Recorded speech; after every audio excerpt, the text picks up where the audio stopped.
আজকে হচ্ছে amino acid নিয়ে আলোচনা করব। অ্যামিনো অ্যাসিড জিনিসটা কি তোমরা অবশ্যই আশা করি জানো, সেটা হচ্ছে যে প্রোটিন তৈরির গাঠনিক একক।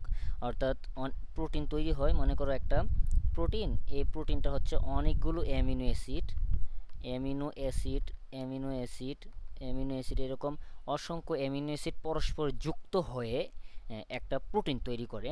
অর্থাৎ অ্যামিনো অ্যাসিডের পলিমার হচ্ছে প্রোটিন। তাহলে অ্যামিনো অ্যাসিডটা জিনিসটা কি? অ্যামিনো অ্যাসিডটা হচ্ছে প্রোটিনের গাঠনিক একক।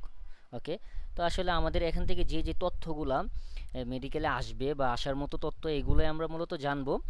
আর যে জায়গাটা একটু বোঝার দরকার সেটা আমি বুঝিয়ে দেওয়ার চেষ্টা করবো। এরপরও যদি কারোর কোনো বুঝতে কোনো অসুবিধা হয় তাহলে অবশ্যই কমেন্ট বক্সে জানাবে। তাহলে হচ্ছে আমি চেষ্টা করব কমেন্ট বক্সে আনসার দেওয়ার জন্য, অথবা আমাদের টেলিগ্রাম গ্রুপে অ্যাড করে দিব। তাহলে মোটামুটি আমাদের সাথে সরাসরি কন্ট্যাক্ট করতে পারবে। তো অ্যামিনো অ্যাসিড যেহেতু প্রোটিন তৈরি করে, তাহলে এরকম কয়টা অ্যামিনো অ্যাসিড আছে যারা হচ্ছে বিভিন্নভাবে সমন্বিত ও সজ্জিত হয়ে প্রোটিন তৈরি করে? এটার একটা সংখ্যা আছে এবং এই সংখ্যাটা খুবই গুরুত্বপূর্ণ, যে 20 প্রকার অ্যামিনো অ্যাসিড পরস্পর বিভিন্নভাবে সমন্বিত ও সজ্জিত হয়ে একটা মানে প্রোটিন তৈরি করে থাকে। 20 প্রকার অ্যামিনো অ্যাসিড মানে 20 প্রকার অ্যামিনো অ্যাসিড তৈরি করে থাকে। এখন আমি যে সংখ্যাটা জেনে থাকি, তারপরের সেকেন্ড স্টেপে আমাদের যেটা জানতে হবে যে একটা অ্যামিনো অ্যাসিড জিনিসটা কি, বা একটা অ্যামিনো অ্যাসিড কীভাবে তৈরি হইতে পারে, একটা অ্যামিনো অ্যাসিডের মধ্যে কি কি থাকে।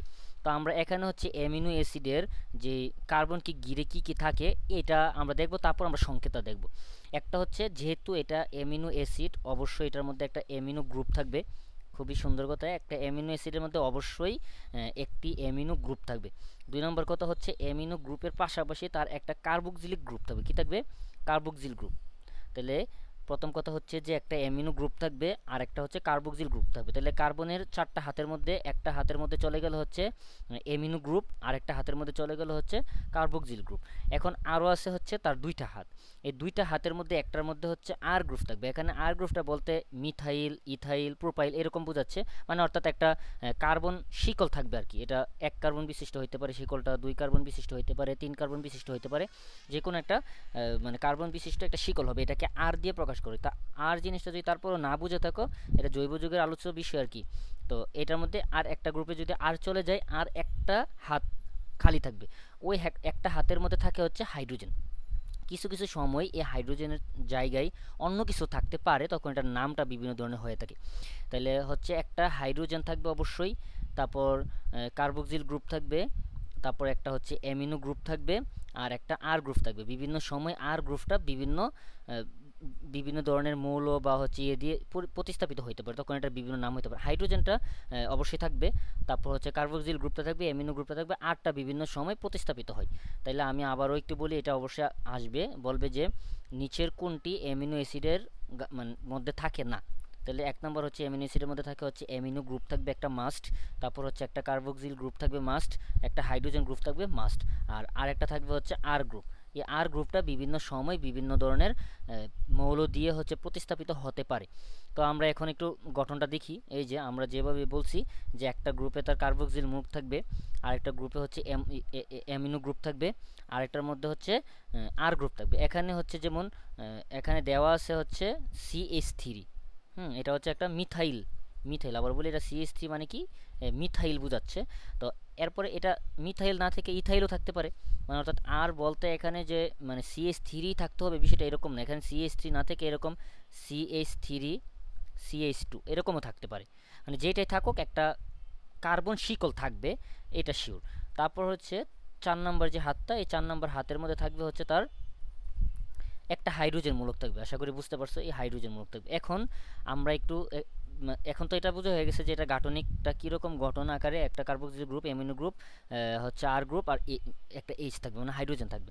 এখন আমি একটু আগে যে কথাটা বলছিলাম যে বিভিন্ন সময় তার যেই মিথাইল মানে মূলকটা আছে, মিথাইল বা হচ্ছে আর মূলকটা আছে, এই আর মূলকটা বিভিন্ন সময় বিভিন্ন ধরনের মৌল দিয়ে প্রতিস্থাপিত হইতে পারে। অর্থাৎ আর না থেকে অন্য কিছু একটা দেখা গেছে যে মানে এটার মধ্যে যেমন আর না থেকে যদি কোনো কারণে যদি হাইড্রোজেন থাকে, অর্থাৎ আমাদের মানে গাঠনিক মানে গাঠনিক যে সিস্টেমটা এটা অনুযায়ী কথা ছিল, একটা অ্যামিনো গ্রুপ থাকবে, আর একটা কার্বক্সিল গ্রুপ থাকবে, আর একটা হচ্ছে হাইড্রোজেন থাকবে, আর একটা আর থাকবে। এই আর এর জায়গার মধ্যে এটা হাইড্রোজেন দিয়ে যদি প্রতিস্থাপিত হয়, তখন এটার নাম হয়ে যাবে হচ্ছে গ্লাইসিন। তো তখন তোমাকে বলবে যে যেটা বলবে হচ্ছে অ্যামিনো অ্যাসিডের মধ্যে যদি যে আর মূলকটা আছে বা আর যে আর এর জায়গা যদি মানে আর গ্রুপটা যদি হচ্ছে হাইড্রোজেন দ্বারা প্রতিস্থাপিত হয় তখন ওই অ্যামিনো অ্যাসিডটার নাম কি, অথবা কোন অ্যামিনো অ্যাসিডের ক্ষেত্রে আর হাইড্রোজেন দ্বারা প্রতিস্থাপিত হয়ে থাকে, এটা হচ্ছে গ্লাইসিন। এইটা হচ্ছে মেনলি এখানে আমাদের জানতে হবে। এরপর যদি এই আর যে গ্রুপটা আছে সেটা যদি CH3 যদি থাকে তখন এটাকে বলা হচ্ছে অ্যালানিন। মানে একটু আগে আমরা যেটা এটার ক্ষেত্রে এই সংকেতটা হচ্ছে অ্যালানিন, আর যদি এটা হাইড্রোজেন দিয়ে প্রতিস্থাপিত হয় তখন এটাকে বলা হচ্ছে গ্লাইসিন। এই দুইটা। তাহলে ভাই আরও কি উদাহরণ আছে? হ্যাঁ, আর দুইটা উদাহরণ এখানে আমাদের আলোচনা করছে বইয়ের ভিতরে। একটা হচ্ছে যদি আমাদের যে আর গ্রুপটা এটা CH2OH মানে কি মিথানল দিয়ে যদি হচ্ছে প্রতিস্থাপিত হয় তখন এটাকে বলা হয় acid Sirin, amino acid Sirin, মানে তখন এই অ্যামিনো অ্যাসিডটাকে বলা হবে হচ্ছে সিরিন। আর যদি এটা হচ্ছে CH2 অ্যাসিস এটা দিয়ে যদি প্রতিস্থাপিত হয় তখন এই অ্যামিনো অ্যাসিডটার নাম হবে হচ্ছে সিস্টিন। ওকে, আশা করি এতটুকু পর্যন্ত কারো কোনো কনফিউশনে। প্রথম নম্বর কথা হচ্ছে কয়টা অ্যামিনো অ্যাসিড থাকে? 20টা অ্যামিনো অ্যাসিড থাকে। অ্যামিনো অ্যাসিডে কী কী থাকে? কার্বক্সিলিক মূলক থাকে, অ্যামিনো গ্রুপ থাকে, একটা হাইড্রোজেন থাকে, আর একটা আর গ্রুপ থাকে। কিছু কিছু সময় আর গ্রুপটা অন্য কোনো একটি মৌল দ্বারা প্রতিস্থাপিত হইতে পারে। যদি আর গ্রুপটা আর দ্বারা হাইড্রোজেন দ্বারা প্রতিস্থাপিত হয় তখন হচ্ছে সেটাকে বলা হয় গ্লাইসিন। আর যদি সেটা CH3 দ্বারা প্রতিস্থাপিত হয় বা CH3 থাকে তখন সেটাকে বলা হবে হচ্ছে অ্যালানিন। আর যখন CH2OH থাকবে তখন বলা হবে সিরিন। আর যখন CH2SS থাকবে সেটাকে বলা হবে হচ্ছে সিস্টিন। তাহলে 4 ধরনের অ্যামিনো অ্যাসিড আমরা শিখে গেলাম। চারটার ক্ষেত্রে মানে 4 ধরনের আর থাকে। ওকে, এখন হচ্ছে আমরা দেখব যে এই যে অ্যামিনো অ্যাসিডগুলো জানলাম, এই অ্যামিনো অ্যাসিডগুলোর মানে কিছু বৈশিষ্ট্য আছে যেগুলো আমাদের জানতে হবে। মেডিকেল ভর্তি পরীক্ষায় 23-24 এই জায়গা থেকে কোশ্চেন আসছে যে বৈশিষ্ট্যগুলো থেকে। ওকে, তাহলে আমরা একটু দেখি যে প্রথম বৈশিষ্ট্য বলছে যে আমাদের মানবদেহের মধ্যে যে অ্যামিনো অ্যাসিডগুলো থাকে বেশিরভাগ অ্যামিনো অ্যাসিড হচ্ছে আলফা অ্যামিনো অ্যাসিড। ওকে, তাহলে এখন প্রশ্ন আসতেই পারে যে ভাই আলফা অ্যামিনো অ্যাসিডটা কী ধরন, মানে কি আলফা অ্যামিনো অ্যাসিড হচ্ছে, একটু আমি বুঝিয়ে দিই। আলফা অ্যামিনো অ্যাসিডটা হচ্ছে এখানে যেই অ্যামিনো গ্রুপ মানে কার্বক্সিল গ্রুপটা আছে এই কার্বক্সিল গ্রুপের কাছাকাছি যেই কার্বনটা এটাকে বলা হচ্ছে আলফা কার্বন। যদি এই আলফা কার্বনের সাথে যদি কার্বক্সিল মূলকটা যদি অ্যাটাচ থাকে, মানে আলফা কার্বনের সাথে আলফা কার্বনের যে কোনো একটা হাতের মধ্যে যদি কার্বক্সিল মূলকটা থাকে তখন সেটাকে বলা হচ্ছে আলফা অ্যামিনো অ্যাসিড। অর্থাৎ আশা করি আলফা অ্যামিনো অ্যাসিডটা বোঝা গেছে। তাহলে আমাদের যে আলফা এরপরে যদি আলফার পরের যে কার্বনটা এটাকে বলা হবে যেমন বিটা, এটা হচ্ছে বিটা কার্বন। এটা কি বিটা কার্বন। তাহলে বিটা কার্বনের মধ্যে থাকে না, থাকে হচ্ছে আলফা কার্বনের মধ্যে কার্বক্সিল মূলকটা। আলফা কার্বনের ক্ষেত্রে মানে আলফা কার্বনের মধ্যে যদি কার্বক্সিল মূলকটা থাকে তখন সেই অ্যামিনো অ্যাসিডটাকে বলা হবে আলফা অ্যামিনো অ্যাসিড। আর আমাদের মানবদেহের মধ্যে যতগুলো অ্যামিনো অ্যাসিড আছে বেশিরভাগ মানবদেহের প্রায় সবগুলো অ্যামিনো অ্যাসিডই হচ্ছে এই আলফা অ্যামিনো অ্যাসিডের অন্তর্ভুক্ত। তারপর সেকেন্ড নাম্বার কথা হচ্ছে আমাদের এই যে অ্যামিনো অ্যাসিডগুলো আছে এই অ্যামিনো অ্যাসিডগুলো হচ্ছে পানিতে দ্রবণীয়, কিন্তু সেগুলো হচ্ছে অ্যালকোহলের মধ্যে কি অ্যালকোহলের মধ্যে অদ্রবণীয়। তাইলে অ্যামিনো অ্যাসিডগুলো পানিতে দ্রবণীয় আর অ্যালকোহলের মধ্যে অদ্রবণীয়। তো অনেকে হচ্ছে দেখবা যে অনেক জায়গার মধ্যে বিভিন্ন ধরনের বৈশিষ্ট্য মনে রাখার জন্য ট্রিক্স দেই। দেখা গেছে যে অনেক অনেক বৈশিষ্ট্য তুমি এখানে যে অ্যামিনো অ্যাসিডের বৈশিষ্ট্য শিখবা, তারপর শৈবাল ছত্রাকের মধ্যে শৈবাল ছত্রাক এইগুলোর অনেক বৈশিষ্ট্য শিখবা। তারপর বিভিন্ন ধরনের এরকম সারা বইয়ের ভিতরে দেখা গেছে অনেক বৈশিষ্ট্য আসবে ফার্স্ট পেপার সেকেন্ড পেপার মিলে। তখন ট্রিক্স দিয়ে সব জিনিস যদি মনে রাখতে চাও দেখা যাবে যে ট্রিক্সই ভুলে যাবা, মানে কোন ট্রিক্স দিয়ে কোনটা মনে রাখছিলে সেটাই ভুলে যাবে। এই কারণে চেষ্টা করবে যে সব জিনিস ট্রিক্স দিয়ে মনে না রাখার চেষ্টা করা আর কি। একটু ভালোভাবে হচ্ছে একটু মুখস্থ টাইপের চেষ্টা করে মনে রাখার, মানে একটু বুঝে বুঝে মনে রাখার চেষ্টা করতে হবে। ট্রিক্স দিয়ে মনে রাখতে গেলে দেখা গেছে সব ট্রিক্স আবার ঝামেলা বেঁধে যেতে পারে। ওকে, তাহলে পানিতে দ্রবণীয় হলেও সেটা অ্যালকোহলের মধ্যে অদ্রবণীয়, আর বেশিরভাগ অ্যামিনো অ্যাসিড হচ্ছে আলফা অ্যামিনো অ্যাসিড। তারপরে যে বৈশিষ্ট্যটা এটা না জানলেও চলবে, 3 নম্বর যে বৈশিষ্ট্যটা এগুলো হচ্ছে বর্ণহীন হয়ে থাকে এবং হচ্ছে স্ফটিকাকার পদার্থ হয়ে থাকে, মানে হচ্ছে তারা একসাথে স্ফটিকাকার মানে রূপে থাকে আর কি। আর বর্ণহীন, তাদের নির্দিষ্ট কোনো তেমন বর্ণ থাকে না।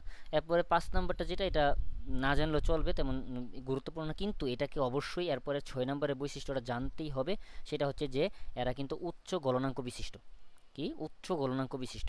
তাহলে তোমাকে বলবে নিচের কোনটি অ্যামিনো অ্যাসিডের বৈশিষ্ট্য নয়, তখন তোমাকে বলবে পানিতে দ্রবণীয়, বেশিরভাগ amino acid alpha amino acid, তারপর হচ্ছে বলবে বর্ণহীন, এরপরে 4 নম্বরে বলবে হচ্ছে নিম্ন গলনাঙ্ক বিশিষ্ট। তখন কিন্তু তুমি হচ্ছে মানে কনফিউশনে পড়ে যাবে যে এটা কি উচ্চ পড়ছিলাম নাকি নিম্ন গলনাঙ্ক বিশিষ্ট বলছিলাম, নিম্ন গলনাঙ্ক বিশিষ্ট। আর লাস্ট পর্যায়ে একটা আমাদের গুরুত্বপূর্ণ তথ্য সেটা জানতে হবে যে এটা হচ্ছে জুইডার আয়ন বলা হয়ে থাকে, মানে এই যে অ্যামিনো অ্যাসিডের মূলককে মানে অর্থাৎ অ্যাসিড ও ক্ষার বিশিষ্ট অ্যামিনো অ্যাসিডের মূলককে জুইডার আয়ন বলা হয়ে থাকে, মানে জুইডার আয়ন বলে। কেন এটাকে জুইডার আয়ন, দেখো এটা তুমি একদম ইজিলি বুঝবা। দেখো এটা হচ্ছে একটা অ্যামিনো অ্যাসিড, তাই না? এই অ্যামিনো অ্যাসিডের ক্ষেত্রে তুমি যদি খেয়াল করো এইটা কিন্তু একটা NH2, এটা কিন্তু একটা ক্ষার জাতীয় পদার্থ, তাই না? ক্ষার। আর এটা যে COOH এটা কিন্তু একটা অ্যাসিড জাতীয় মূলক, তাই না? তাহলে একটা হচ্ছে ক্ষারীয় মূলক আর একটা হচ্ছে অ্যাসিডীয় মূলক, একই সাথে একই মৌলের ভিতরে মানে একই যৌগের ভিতরে যখন ক্ষারীয় মূলকও থাকবে আবার অ্যাসিড মূলকও থাকবে, তখন হচ্ছে সেটাকে বলা হচ্ছে জুইডার আয়ন। এই কারণে আমাদের অ্যামিনো অ্যাসিডকে মানে অ্যাসিড ও ক্ষার বিশিষ্ট অ্যামিনো অ্যাসিডের মূলককে জুইডার আয়ন বলা হয়ে থাকে। তাহলে তোমাকে বলবে যে নিচের কোনটিকে জুইডার আয়ন বলা হয়ে থাকে, অ্যামিনো অ্যাসিড, তারপর তোমাকে বলবে হচ্ছে কার্বোহাইড্রেট, প্রোটিন, এভাবে তোমাকে অনেকগুলো কনফিউশনাল অপশন দিতে পারে। তাহলে তোমাকে মনে রাখতে হবে মানে অ্যামিনো অ্যাসিডের মূলককে জুইডার আয়ন বলা হয়ে থাকে। ওকে, এই বৈশিষ্ট্যগুলো জানলে মোটামুটি এনাফ। এরপরে হচ্ছে আমাদের এই যে অ্যামিনো অ্যাসিডগুলো পড়লাম, এই অ্যামিনো অ্যাসিডের শ্রেণীবিভাগ জানতে হবে। অ্যামিনো অ্যাসিডকে 3 ভাগে বিভক্ত করা যায়: aliphatic amino acid, aromatic amino acid আর হচ্ছে হেটারোসাইক্লিক অ্যামিনো অ্যাসিড। তো এখান থেকে হচ্ছে আমাদের অ্যালিফ্যাটিক অ্যারোমেটিকের উদাহরণগুলো চেষ্টা করবো একটু জানার জন্য, বাট এত ইম্পর্টেন্ট না। বাট হেটারোসাইক্লিক অ্যামিনো অ্যাসিডের উদাহরণগুলো মনে রাখার চেষ্টা করতে হবে, অর্থাৎ ট্রিপটোফ্যান, প্রোলিন, হিস্টিন, এগুলো হচ্ছে হেটারোসাইক্লিক হেটারোসাইক্লিক অ্যামিনো অ্যাসিডের অন্তর্ভুক্ত।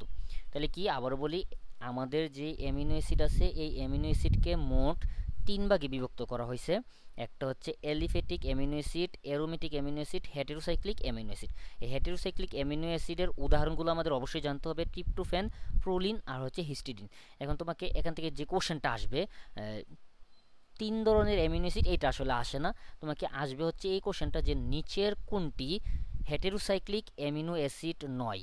তাহলে ট্রিপটোফ্যান, প্রোলিন, হিস্টিন বলে তোমাকে আরেকটা মনে করো যে এই জায়গা থেকে ধরো একটা ভ্যালিন বা এরকম একটা অপশন দিয়ে দিবি। তাহলে তোমাকে এটা জানতে হবে ট্রিপটোফ্যান, তারপর হচ্ছে প্রোলিন, তারপর হচ্ছে হিস্টিডিন, এগুলো কিন্তু হচ্ছে হেটেরোসাইক্লিক অ্যামিনো অ্যাসিড।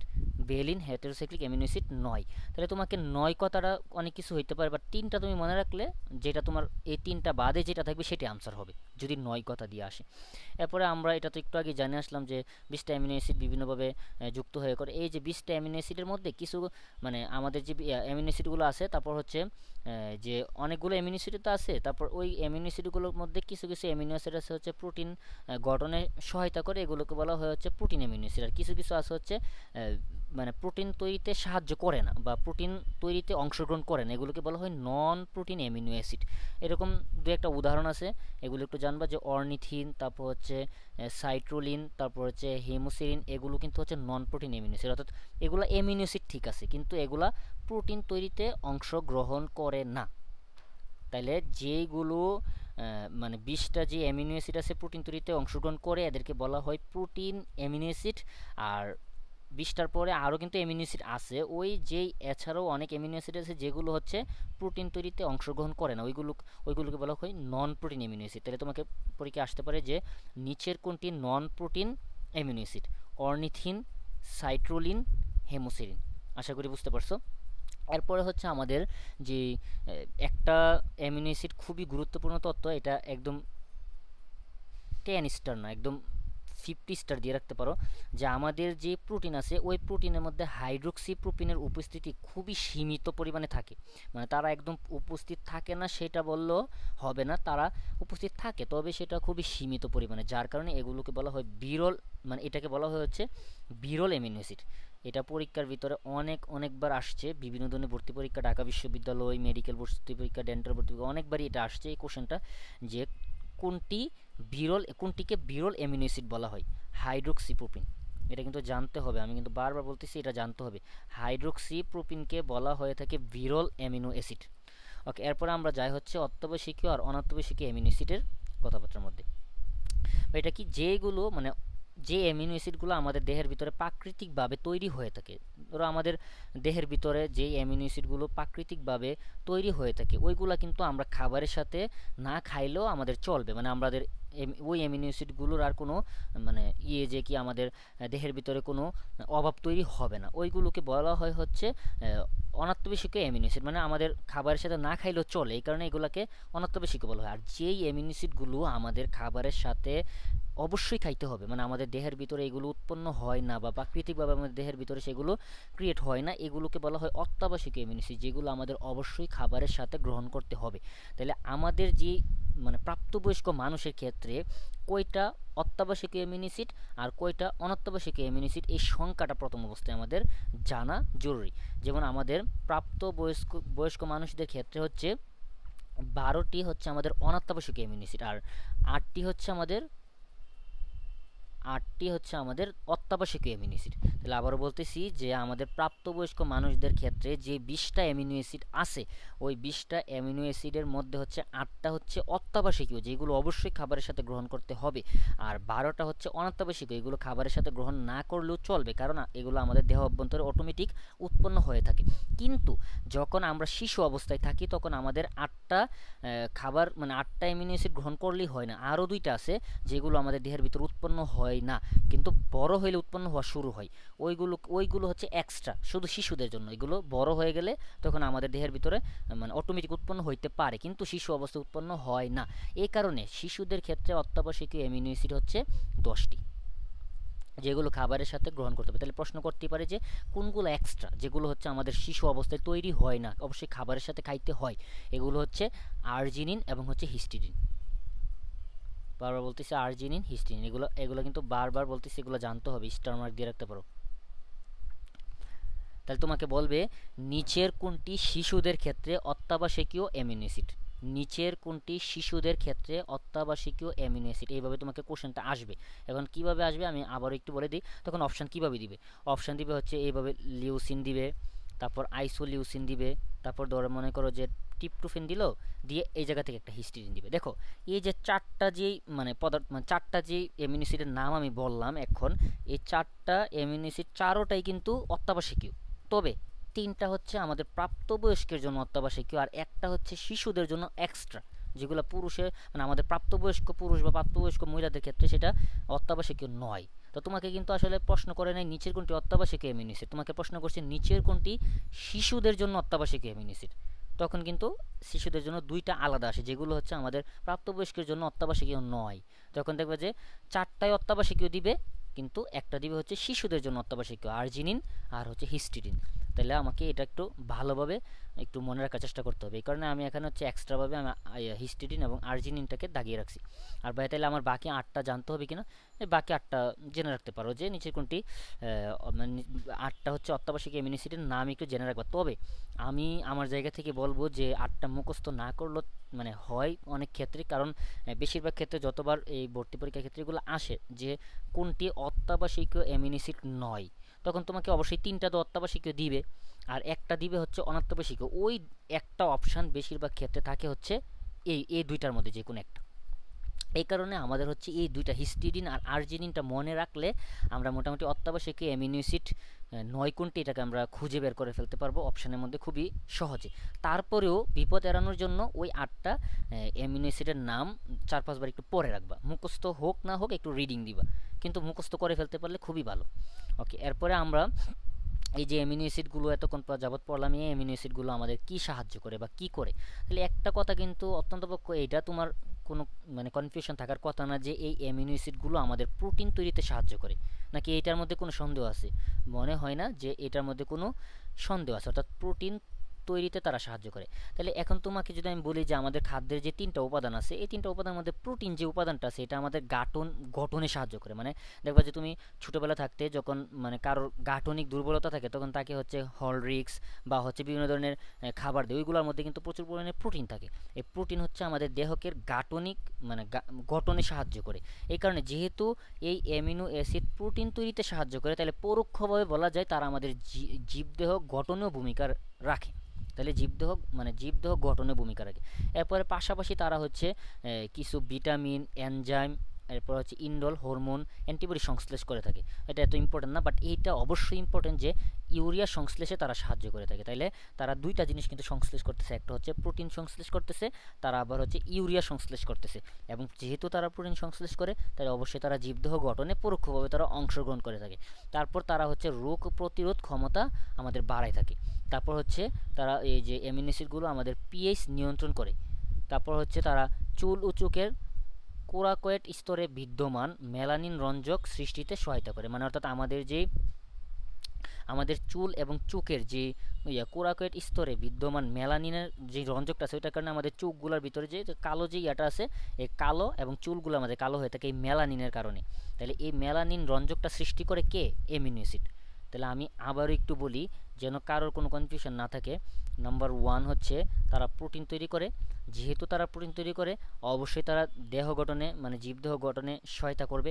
আর তারা হচ্ছে আমাদের ইউরিয়া সংশ্লেষে সাহায্য করে। এরপর তারা আমাদের চুল এবং কোরাকয়েড স্তরে যেই মেলানিন আছে, ওই মেলানিন, তাহলে আমরা এইভাবে বলতে পারি মেলানিন রঞ্জক সৃষ্টিতে তারা সহায়তা করে। তাছাড়া তারা পিএইচ নিয়ন্ত্রণ করে এবং হচ্ছে তারা রোগ প্রতিরোধ ক্ষমতা বাড়ায়। ওকে, আশা করি সবাই বুঝছো। তো এরপরেও হচ্ছে আমাদের যদি টেলিগ্রাম গ্রুপে হচ্ছে অ্যাড হয়ে যাও, তো আমরা বিভিন্ন সময় বিভিন্ন সপ্তাহে বা বিভিন্ন সময়ে আমরা মাঝে মধ্যে বিভিন্ন অধ্যায় সবার চাহিদা অনুসারে বা সবার চাওয়া অনুযায়ী আমরা ফ্রিতে বিভিন্ন সময় জুমের মাধ্যমে কিছু অধ্যায় শেষ করে দিই বিভিন্ন সময় প্ল্যানিং করে। তো তোমরা যদি আমাদের টেলিগ্রাম গ্রুপে অ্যাড হয়ে যাও, তাহলে হচ্ছে বিভিন্ন সময়ের যে ফ্রি জুম ক্লাসগুলো এগুলোর মধ্যে উপস্থিত হইতে পারবে এবং সরাসরি আমাদেরকে যে কোনো অধ্যায়ের পড়ানোর সময় প্রশ্নগুলো করতে সক্ষম হবে। এই কারণে যারা টেলিগ্রাম গ্রুপে অ্যাড হইতে আগ্রহী তারা কমেন্ট বক্সে জানাবে। সকলের প্রতি শুভকামনা রইল।